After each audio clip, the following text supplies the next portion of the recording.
আসসালামু আলাইকুম। আমি শুধু এটুকু বলার জন্য, আমি সারাদিনে যত মিটিং করি, এ পর্যন্ত যত মিটিং করে এসেছি, সবচেয়ে বেশি আনন্দ পাই যখন আপনাদের সঙ্গে এরকম বসার সুযোগ পাই, আলাপ করার সুযোগ পাই। কারণ এখানেই সবাই মিলে বাংলাদেশের প্রকৃত ভবিষ্যৎ রচনা করা হচ্ছে। এটা আমাকে শিহরণ জাগায় যে এরকম একটা কাজে আমি জড়িত হতে পেরেছি, নিজেকে যুক্ত করতে পেরেছি। শুধু আপনাদের কথা শোনার জন্য, এটা কিভাবে আপনারা গাইড করবেন, কোথায় নিয়ে যাবেন। আমাদের উপর দায়িত্ব দেওয়া হয়েছিল সংস্কার করার জন্য। আমরা ঠিক বুঝতে পারছিলাম না কোথা দিয়ে শুরু করি। তো প্রথমেই আলাপের মধ্যে নানা প্রসঙ্গে ঠিক হলো যে আমরা কিছু কমিশন করে দিই, যেগুলো দ্বারা প্রকৃতপক্ষে ভেতরে গিয়ে জিনিসটা তৈরি করবে। তো এটা দীর্ঘ প্রক্রিয়া, লোক জোগাড় করা ইত্যাদি। শেষ পর্যন্ত আমরা কমিশন করলাম, প্রথম 6টা কমিশন, পরবর্তীতে আরো 6টা। তো তাদেরকে 90 দিন আমরা সময় দিয়েছিলাম দ্রুত গতিতে কাজ করার জন্য। আমরা খুবই আনন্দিত যে তারা করতে পেরেছে। কয়েকটা কমিশন বেশি সময় নিয়েছে, তাতে কোনো অসুবিধা নেই। এখন কমিশনের রিপোর্ট আসলো, এরপরে আমরা যে ঐক্যমত্য গঠন করতে চাচ্ছি সেটা কিভাবে হবে, সেটার থেকে একটা আইডিয়া আসলো যে একটা ঐক্যমত্য কমিশন বলে আলাদা একটা কমিশন করি। তো সেটা যে ফলপ্রসূ হয়েছে সেটা প্রফেসর আলী রিয়াজ সাহেব যখনই আমার সঙ্গে বৈঠক করেন, আমি অত্যন্ত আনন্দিত হই যেভাবে আপনারা সহযোগিতা করেছেন, আনন্দ সহকারে পার্টিসিপেট করেছেন। এটা কেন জানি আমার মনে হয়েছিল যে এটা হয়তো সবার আগ্রহ হবে না, কবে পাশ কাটিয়ে যাবে বা ভেতরে ঢুকতে চাইবে না।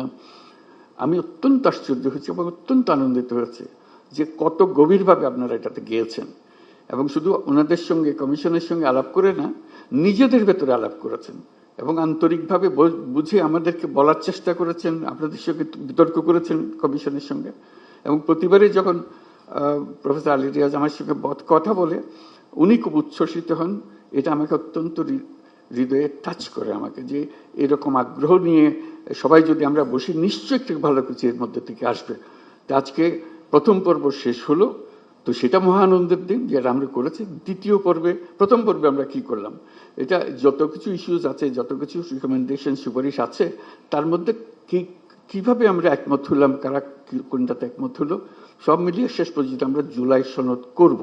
এইটাই হলো আমাদের লক্ষ্য, যে এখানে আমরা সবার ঐক্যমত্যগুলো তুলে ধরব। দ্বিতীয় পর্বে কি হবে, আমি আলী রিয়াজ সাহেবের সঙ্গে আলাপ করছিলাম।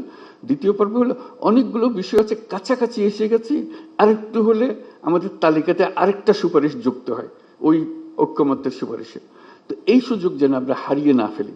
এই দ্বিতীয় পর্বের আমি যদ্দূর বুঝছি, প্রফেসর আলী রিয়াজ তার ব্যাখ্যা করবেন, যে এই আলাপটা নিয়ে যেটুকু তফাৎ ছিল, দূরত্ব ছিল, সেই দূরত্বকে গুছিয়ে এনে যাতে আমাদের জুলাই সনদে বর্তমানে যতগুলো ঐক্যমতের বিষয় আছে তার মধ্যে যে আরো কিছু যোগ করতে পারে, দেখতে সুন্দর লাগবে, জাতীয় একটা সনদ হলো, অনেকগুলো বিষয়ে আমরা একমত হইতে পেরেছি, জাতি হিসেবে আমরা গর্বিত জাতি হিসেবে দাঁড়াতে পারে।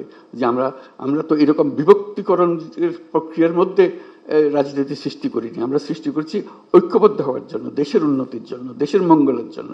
আজকে সেই সবাই উপস্থিত থাকতে পারে, আমি নিজেকে সৌভাগ্যবান মনে করছি।